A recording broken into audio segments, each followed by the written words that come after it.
खुली नजर से देखो मित्रों, खोलो मन के हाथ। जो है जैसा वैसा क्यों है, उस पर करो विचार। जो है जैसा वैसा क्यों है, उस पर करो विचार। जो है जैसा वैसा क्यों है, उस पर करो विचार।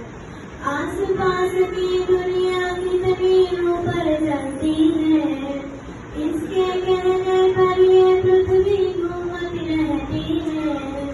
रहस्यमय अद्भुत भयकारी जो है लगता आज, हर डर टूटे विभ्रम छूटे खुले सब उसका राज। सूझबूझ से सब प्रश्नों के उत्तर हो साकार। जो है जैसा वैसा क्यों है, उस पर करो विचार। जो है जैसा वैसा क्यों है, उस पर करो विचार।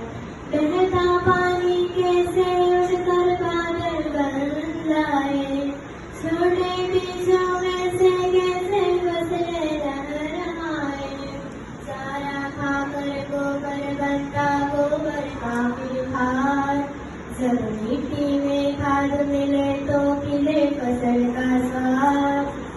ऐसे ही जीवन का पहिया घूमे चक्राकार।